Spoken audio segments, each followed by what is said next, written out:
If I was starting over again tomorrow, this is how I would get to $100,000 per year as a writer as quickly as possible. So little context, today I run a portfolio of writing businesses that does a little over $5 million in annual revenue. Inside of that is Ship 30 for 30, which is our entry-level beginner writing program, our Premium Ghostwriting Academy, which is a more hands-on, one-on-one coaching program, and our paid newsletter, Write with AI. This also doesn't include, I've monetized my writing in all sorts of other ways. This doesn't include TypeShare. I'm a co-founder in TypeShare, which is a SaaS platform for writers, provides digital writing templates. I also have my own publishing company called Different Publishing, which is where I house my whole library of self-published books. That does 6 figures per year. Back in the day, I made over $250,000 publishing behind Medium's paywall. I was one of Medium's highest paid out writers. Before that, I was one of Inc. Magazine's most paid contributing writers. I brought in millions and millions of page views for them back when they would pay you a penny per page view. This was back in 2016, 2017. So I've monetized my writing in just about every way possible. And at this point, I've come up with some frameworks around how do you get to these different levels? What are the time horizons to get there? What are the different business models for getting there? What are the benefits of different business models, right? So what I want to lay out for you is if I was starting over, if someone removed my audience, I had 0 followers tomorrow, I had 0 email list, no one knew who I was, all I had were my skills. How would I get to $100,000 per year as a writer as quickly as possible? So step 1, and I am a firm believer in this, is I would start for free. And what I mean by that is 2 different things. First of all, as a writer, you should never jump to monetizing your writing until you've written about that thing for free first. So if you're sitting there going, I really want to write a book. Well, before you go write a book, you should probably write about it for free on Twitter/X. You should probably write about it for free on LinkedIn. You should write about it for free on Instagram. You should write about it for free on Facebook, Quora, Medium, literally anywhere you can distribute it for free. Because the bottleneck to becoming, not just a successful writer, but a well-paid writer is really, it all comes down to skill and understanding of who you're writing for. And the reason that second part is so important is because you could be a very talented writer, but if you don't understand who you're writing for, and you don't understand how your writing helps them in some way, it doesn't really matter how talented you are. Which is why there's lots of very talented people, very talented writers who don't make a lot of money, right? Like Nobel Prize winning writers who make minimum wage. And there's very mediocre writers who make tons of money. And usually the thing that separates those two is the person's awareness of who they're writing for. So I think that's a really helpful place to start. If you want to monetize your writing in any sort of way, you need to be writing about it for free. One of the ways what that looks like out in public is you writing under your own name. So you're starting to write on your own Quora profile or your own X profile or your own LinkedIn profile, right? And the whole goal there, you have 2 big goals. It's exactly what I just said. Goal number 1 is you need to get reps in. You need to get out of your own way. You need to practice. You need to formulate clear thinking. You need to refine your ideas. Goal number 2 is you also need to learn and write with other people. You need to know, am I delivering value to this other person? Am I helping them? Am I answering their questions? Are they finding something in my writing that helps them in some way? And if you don't go through that learning process first, it doesn't matter. The business model doesn't matter. The product idea doesn't matter. I don't care how much you sit in a room by yourself and you think, oh no, I can skip this step. I can just jump straight to, no, it doesn't work. It doesn't work. You have to start for free and you have to get your ideas out there into the world. And by the way, I see really smart and accomplished people make this mistake all the time. I have a really large network of founders. My first business was building a ghostwriting agency. I've ghostwritten for hundreds and hundreds of really, really smart people, really high-powered people in leadership positions. They all make this mistake too. They would approach me in my ghostwriting agency, and I still get this. They would approach me and go, I want to write a book. And I'm like, okay, well, have you shared any of these ideas before? They go, no. Have you written about them in public? No. Do you have any sort of audience? No. Okay, so what do you think is going to happen? Do you think you're just going to write a book and then everyone's suddenly going to give you all their attention. Oh, and by the way, you think that the first time you write about all these ideas in a book is going to be the best version of those ideas? Of course not, right? So if you're sitting there going like, you feel bad about it, right? Don't feel bad. I mean, even really, really smart people make this mistake. And it's just one of those hard lessons that you have to learn the hard way. I learned it the hard way. I'm trying to pass along to you. You have to start for free. The other side of that is I would also really encourage you, especially if you want to monetize quickly. This is going to be a key part of what we talk about today. If you want to monetize quickly, one of the best paths is to consider ghostwriting, because the way I like thinking about ghostwriting is it is a dividend on your talent. So as you practice your own writing for free, you are going to acquire skills. And the mental unlock is that every skill you acquire has parallel value by offering it to someone else. So I like thinking of it as, you're not selling your pen, you're renting it. So if you're writing on X and you get really good at short form content, well, you're not just getting really good at writing your own short form content or building your own audience. You're actually building the skill that you can provide to someone else. You can rent that skill to someone else and usually end up charging a premium for it. Okay. So if you write short form and you end up enjoying it, you should also ghostwrite short form for other people. If you start a newsletter and people are really enjoying your newsletter, you should consider ghostwriting newsletters for other people.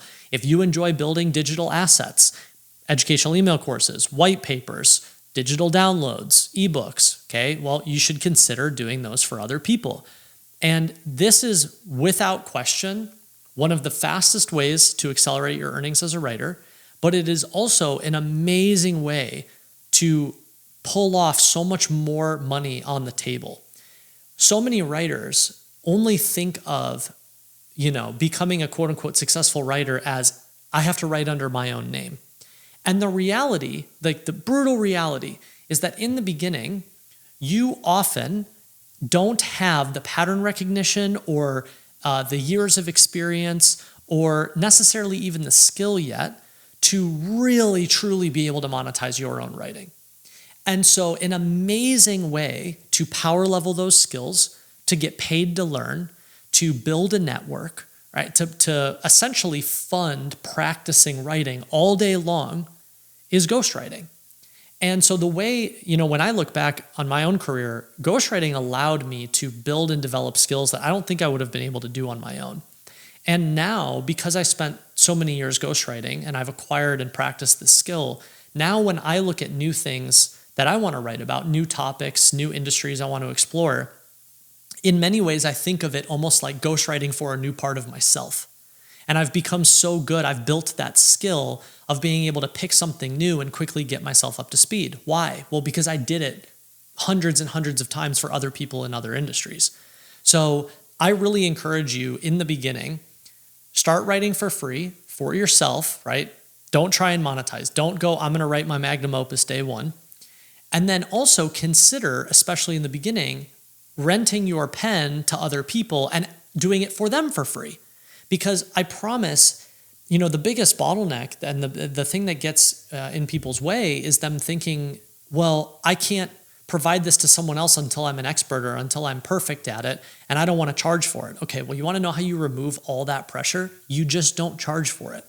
And then you can get a project under your belt. You can get 2 projects under your belt. And the reframe is that you are not being paid in cash, you're being paid in confidence. You're being paid in exposure. You're being paid in pattern recognition, right? You're being paid in experience. Yeah, and sometimes even you'll get paid in a testimonial if you do a great job, right? So there are other ways to get paid. And every time I explain this, I'm always met with this resistance where people, especially burned out freelancers, they're like, no, I've gotten burned in the past and I deserve to be paid what I'm worth. And you're right, and you should, but I'm not advocating for you to work for free for the rest of your life. I'm advocating for you to work for free in the beginning and strategically think of it like a marketing cost, right? Strategically, so that you can get your foot into some opportunities, get paid in confidence, power level your skills, and then be able to charge more faster. That's really the goal, okay? So step 1, writing for yourself, writing for other people, start for free. Step 2 is the whole game is all you have to do is double down on what's working. Okay, so this is a big POV that we share in our beginner writing program, Ship 30 for 30. A lot of times, writers, I think because writing is associated with legacy, people really, especially writing books, there's a lot of ego attachment inside the craft of writing. It's almost like your writing represents you and it will live forever. And if you write it this way, this is how people are going to remember you, right? Like there's so much weight in it. And the reality is it's not that serious, especially if you really want to rationalize through it.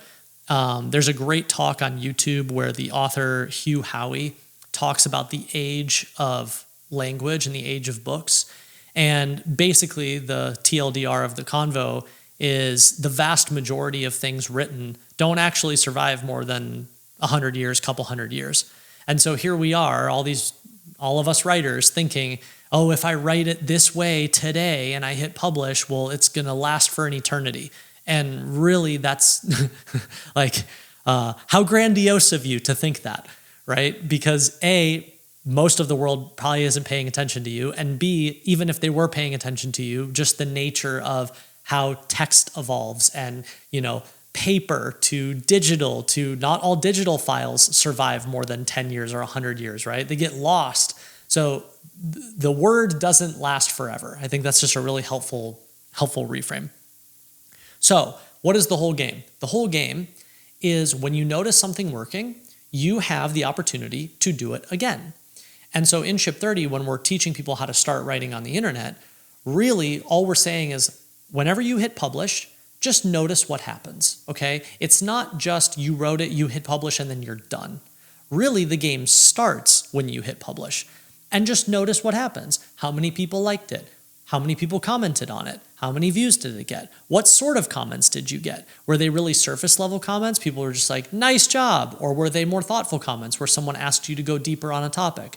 All of these things are signals for you in your writing. And whenever you notice something working, it's not that you have to double down on it, it's that it is an option. And so if you want me to be really honest, a lot of the success that I've seen in my writing career over the past few years really just came from me making the decision, you know what, I should probably just listen to the data. I had been writing on Quora. I started writing on Quora around 2014. In the beginning, I wrote a lot about health and fitness. I was very into bodybuilding at the time. Then I started to explore other sort of broader categories. I wrote a lot about life advice in 2015, 2016. I thought I had some interesting perspectives just based on life experiences. And I thought, hey, I'm going to put these out there. And those posts, in 2015, I was the most read writer on all of Quora. So out of 200 million users, I was the most read writer. And a lot of my work went viral and a lot of my work got republished by major publications. But it led to very surface level metrics. And so it got a lot of reach, but it didn't really give me insight into where I go from there. And it wasn't until probably 2018, 2019, even 2020, when as I continued writing, I started to just really sit with the data. And it was so funny because I remember at the time, the answer was sort of screaming at me in my face. And for whatever reason, I had this resistance to it. And the answer was whenever I would write about writing, whenever I would write about how I think about writing in the digital age, it didn't necessarily go viral, but it got a lot of comments and a lot of thoughtful comments. And what the data was trying to tell me was, hey, Cole, you actually don't have to reinvent the wheel. Okay, you don't have to stare out the window and ask yourself, what is my legacy and who am I supposed to be in the world? All you have to do is just listen to the data. And the data was telling me, hey, a lot of people find it really valuable when you talk about writing and when you talk about your thought process to writing and you package some of these ideas up into frameworks, you walk people through how to get started. You should probably do that more. And so eventually I relented and thought, you know what, life advice, I'm getting all these views, but clearly this isn't, moving me in any sort of meaningful direction. I wasn't making a ton of money at the time. And so I thought, all right, let me just give it a try and double down on it. And I started writing more about it online. That gave me more signal. I ended up turning a lot of those posts into this book, The Art and Business of Online Writing. This became my highest selling book of all time in my library. This book became the foundation of Ship 30 for 30, which was and became the fastest growing and largest cohort-based writing program on the internet. And the rest is history. And so that's a really good example of how all you have to do is pay attention to what's working and consider, you don't have to say yes to every single thing that's popping up, but consider how you can do that more. And the same is true on the services side, on the ghostwriting side. In the beginning, you might not necessarily know which service you want to provide. It's also something that you won't really know how you feel about it until you do it, right?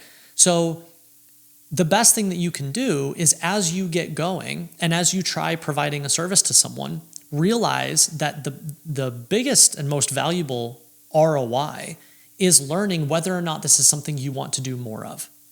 And so, for example, in my case, when I was first starting out, I had one client that I did like brand strategy for, and I had another client that I did a social media strategy for, and I had another client where I was ghostwriting social content, and I had another client where I was ghostwriting articles. And I was doing all these different projects trying to figure out which one do I enjoy the most, how long does each one take me, and how much can I charge? Because those are really the questions. Do I enjoy this? Over what time horizon should I expect to do a type of project like this? And how much can I charge? And then the real profitability of the project is the time horizon divided by how much you charge, right? So what I ended up learning, and the conclusion that I came to, was I can do all of these different things. I knew how to provide these different services, or I knew how to learn how to do it. But the conclusion I came to was ghostwriting articles was really my sweet spot. That was the thing that I enjoyed the most. I really enjoyed talking to founders and CEOs and extracting insights and then ghostwriting these 800-word thought leadership articles. They were extremely efficient for me. I was so used to writing 800-word articles because I had written hundreds of them for Inc. magazine, and I had written thousands of them on Quora, right? So I had the skill. And then it was the most profitable project because I could finish articles in way shorter of a time than, spending 3 to 6 months putting together a social media strategy for not that much more money. So that's really the thought process. And by the way, I then took articles, doubled down on it further, specialized in it, built my entire ghostwriting agency around it, wrote for 300 plus people, sold over $5 million worth of ghostwriting thought leadership articles. So that's really the game. The game is trying lots of different things, whether it's for your own writing or for services, and then paying attention to what are the things you enjoy, where do you see opportunity, where do you see highest profitability, where do you see highest efficiency, and doing that more. And that's really it. The learning process of anything in life comes down to try lots of things, double down on the ones that are working. So that's the next step. Step 3. I would really encourage you, assuming you're going through these steps. I promise as we get deeper, you're going to feel this impulse of like, yeah, that makes sense. And I think Cole had to do it the hard way, but not me. I can skip to the end. Okay, I just don't do that. Just please follow the instructions on the box. Step 3 is, as you get further along, as you've started writing for free, as maybe you've done a couple of free clients, as you've maybe landed a paid client, maybe you have a couple ghostwriting clients. You've tried lots of different services. Now you're starting to double down on the ones that you enjoy, the ones that are most profitable for you, right? As you get these reps in, your skill goes up, your experience goes up, your confidence goes up. There's a sort of a turning point, and I don't think it comes in the first year. I think it's usually around very early. You could do it year 2. I would probably aim closer to like year 3. So you have to extend the time horizon, right? Like, just keep in mind, I wrote my first thing on the internet in 2007, and it's 2024. And maybe you just discovered my work or just found out about me in my little corner of the internet, right? So I've been at this for a long time. And I think often when people see creators or see writers or see podcasters or see whoever that are further along, it gives the illusion that it's always been this way. And that couldn't have been, couldn't be farther from the truth. So these things take time.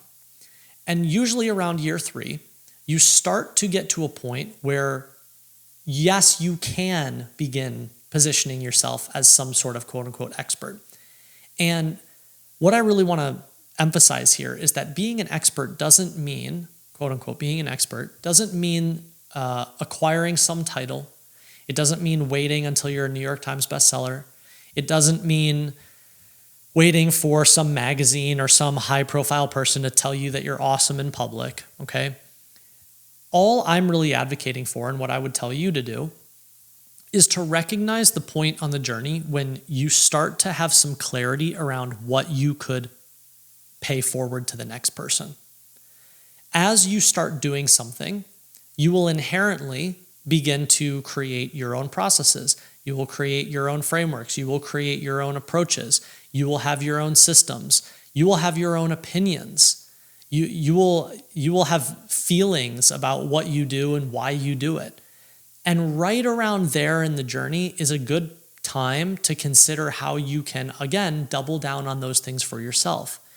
And oftentimes when people think of quote unquote personal branding or positioning for themselves, they try and rush the process because they think, faulty education all around us, but they think that building a personal brand means posting pictures of yourself on social media, or building a personal brand means getting on a bunch of podcasts, or building your personal brand means having a ton of followers.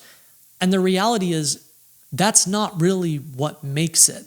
I know a lot of people who have, growth hacked their way to 200,000 followers, but haven't really done much and haven't contributed much to their industry. And as a result, okay, yeah, you have 200,000 followers, but not very many people see you as any sort of authority. So what is it that builds authority? Authority is built by paying it forward to your space, paying it forward to your industry. The words thought leadership actually mean saying new and different things, contributing something new, right? Not just regurgitating all the old stuff. And so around this point in the journey, you have to sort of recognize in yourself, hey, I might have something new to add to the conversation here. And that's where you should start to consider, how could you package that up? How could you write a book? How could you turn that into a video course? How could you write a really valuable educational email course for yourself? How could you put together maybe a webinar that you just invite people in your space and be like, hey, come check this out. I want to share some of my new thinking. That is really what begins the transition of I'm a student of the game to now I am someone adding to the broader conversation. It's not about I have a fancy website and a bunch of followers and I growth hacked my way there. And by the way, here's a selfie of me. That's not it at all, right? And so all things come back to, I'm such a firm believer in skill over everything. Every other thing, every other reward, every other opportunity is the result of first principles skill. So if all you do is obsess over how do I get better and better at this? How do I practice? How do I get paid to practice? Maybe sometimes I don't need to get paid in cash. I can get paid in other ways. Skill, skill, skill. As you do that more and more, all the other things take care of themselves. And then at a certain point on the journey, it's worth asking the question, well, okay, so how can I start to package this up? This book was a defining moment for me. And I remember at the time when I was writing The Art and Business of Online Writing, I was like, I have no idea where this is going to go. I don't even know if people are going to find it all that different. I don't know if they're going to find it that valuable, but I feel like I have some new things to contribute. I want to pay it forward. I'm very passionate about sharing the things that I've learned. So let me package it up and put it in a book. And just the nature of doing that drastically changed the perception of my value and how I can help other people. So please don't feel like you have to have this day one. Please don't feel like you have to rush this part of the process. But I think also don't delay it inevitably, right? I mean, don't just keep kicking the can going, well, I'm going to tackle this later. I'm going to do this 10 years from now. I'm not an expert yet. I don't think it would be right. I'm only 3 years into the journey. Who am I? Like then you start over-rotating in the opposite direction where you're telling yourself these narratives that aren't necessarily true. So at this point in the journey, consider packaging it up and presenting yourself as, hey, I have something new to contribute to the conversation. Okay. The next step from here is I would really, really consider building yourself into not just thinking of yourself as an individual writer, but thinking of yourself as a small portfolio of writing businesses. And again, this is not something I would do year one. This is not something that I would do year two, but really the ultimate goal is how do you not become reliant on just one stream of income? The fastest path in the beginning to accelerating your earnings is absolutely ghostwriting. A lot of people think that it's digital products, but it's really ghostwriting because you will always be able to monetize your talents faster with a service than a product. And it really just comes down to volume. If you want to make 5 or 10 grand a month, it's much easier to go find 1 or 2 people that pay you for a service rather than trying to sell a $50, $100, $200 product at scale to hundreds of people every single month. It's just harder and it takes a longer time. Selling digital products also requires you to have some sort of audience. And so audiences take time. And again, that's just a slower burn. So in terms of getting to 5K a month, 10K a month, even 20K a month, I would strongly recommend, yes, practice under your own writing, write for yourself for free, write for other people for free, get paid in confidence, build your pattern recognition, clarify your niche, right? All of those things, yes, you should do. But the fastest path is doubling down on the services side and then getting to 10K a month-ish with ghostwriting. And really the benefit there, especially if this is, you want to be a full-time writer, the thing you're trying to optimize for with ghostwriting is how do you make that your full-time gig? Especially if you're working a full-time job, you want to get to a place where you actually can leave that full-time job and ghostwrite full-time, because what happens is, well, congratulations, you now have 8 to 10 hours a day to practice writing. And that is, the compounding of that is so powerful compared to someone who works a completely different job 8 hours a day and then is able to write for an hour or two at night, right? So the reason I love ghostwriting is because it's a very effective path at getting out of, well, I work one job, but really I want to be a writer, to, hey, now I'm writing 8 to 10 hours a day and I'm essentially getting paid to build my skills and get better, right? Get paid to build a network, get paid to learn. It's an incredible forcing function. And then once you're there, you can start to diversify if you'd like. So there's a couple different paths. I mean, you could continue scaling your earnings just on the ghostwriting side. I'm really drawn to this idea of how do you think of yourself almost as a hybrid ghostwriter or a hybrid small agency, where you want this combination of services and digital products. And the services pay the bills. The services allow you to power level your earnings in the beginning. And it also gives you some cash to play with, right? Like, especially if ghostwriting can help you get, increase your earning potential. Well, now you have some extra money and you can play with those funds to build really great digital products or to self-publish books. Self-publishing the art and business of online writing cost me probably $5,000. To the average person or a very beginner writer, that seems like a lot of money. When you start ghostwriting and you power level your earnings and all of a sudden you have an extra $2,000, $3,000 a month after you pay all your bills and, the costs of your life, well, great. You save up for 2 months, you invest that money into self-publishing your book, and then your book pays you a dividend for years into the future.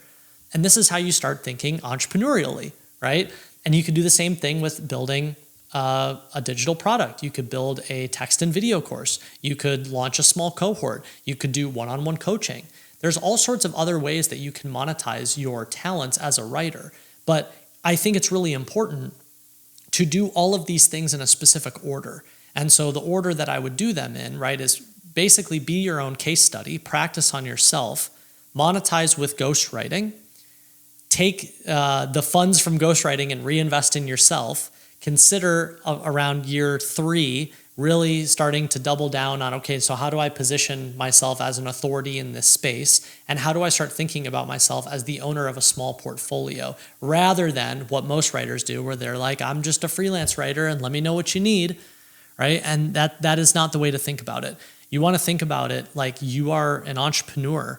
You are as much an entrepreneur as you are an artist. And I think it's a faulty belief to think that you can be a successful writer in the digital age by not learning the business side and not learning the marketing side and not learning, how do I build these engines that power my writing? It's very, very important. And you also have to remember that you're competing with a lot of other people who are doing that.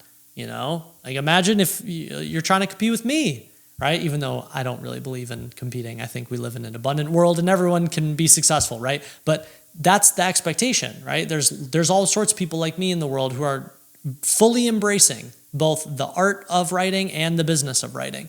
And so if you're sitting there going, well, I just want to focus on the craft and I don't want to worry about the business side. Well, that's fine. It's your life, but then don't be surprised when you stay stuck at a certain level, because these other skills are required in order to get there faster and faster. So if I was trying to get to 100K a year, that is the way that I would think about it. Something that I notice people ask all the time or say is, Cole, that's easy for you to say now at the level that you are, but I think if you took everything away from you, I think it would be harder than you think to start over. And I don't think that at all. At some point, I would like to run a public experiment just to prove that, but I cannot emphasize enough how much this game is all dependent on skill, yes, and understanding your target reader. And I understand my target reader so unbelievably well at this point because I've just done it for years and years and years, that you could take away all the followers, you could take away the email list, you could take away the name, you could literally take everything away. And I bet within a month I was making 10 grand a month again, because I know it's all a game of skill. It's a game of skill and it's a game of understanding. And so I share that because I think it's also very helpful to hear from someone who's further down the road, hey, it's not about the accolades. It's not about the testimonials. It's not about the titles. It's not about the followers. It is about the skill. And if you get good at this, you will be very successful as a writer. And I know it because I've lived it, and I know it because I've monetized it 12 different ways. So I just wanted to talk through this, share this with you. I hope this is helpful.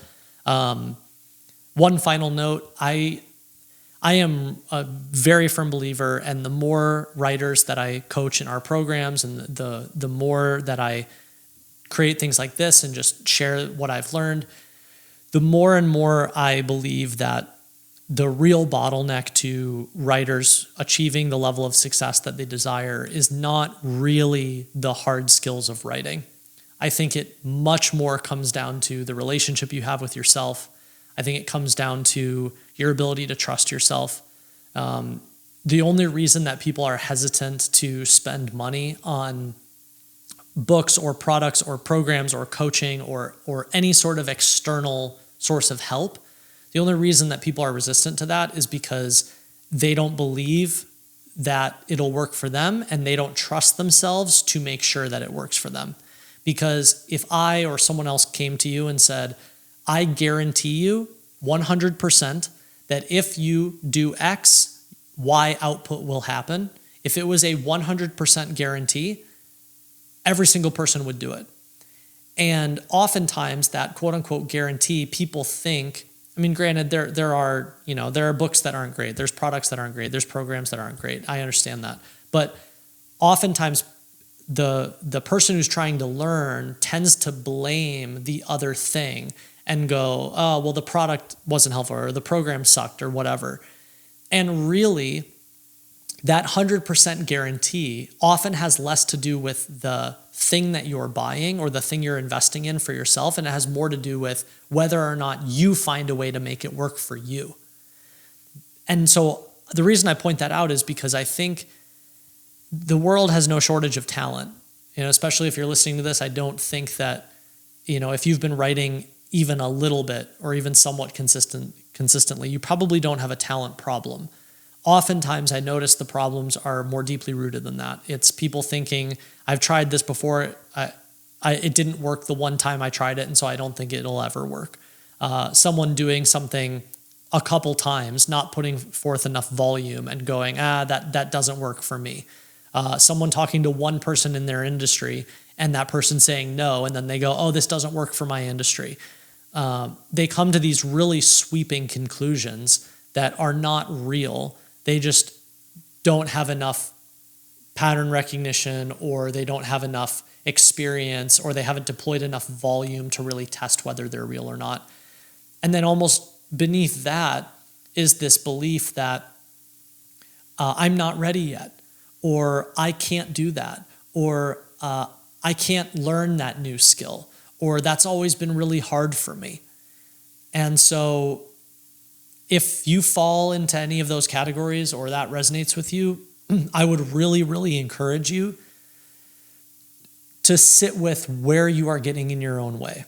Because the reality is, I can make videos like this all day. I can record podcasts all day. I can write 100 books. I can build products and programs. I can give you all the answers, but ultimately, it doesn't really matter for you if it goes in one ear and out the other, because the narrative you're telling yourself is, it doesn't work for me for whatever reason.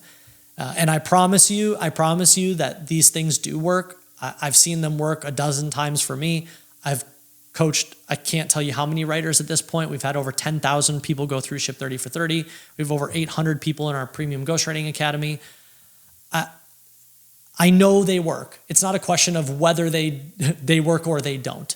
It's just a question of whether or not you're going to allow yourself to go on the journey of figuring out how it works for you. And that's the only thing I feel strongly I want to leave you with. So I've got my Trust Me I'm a Jedi mug here today. Trust me on it. Maybe I'm a Jedi. And I hope this was helpful. So if you're starting at zero, or even if you've been at it for a while and you want to figure out how to get to 100K a year as a writer, hopefully this roadmap gives you some help.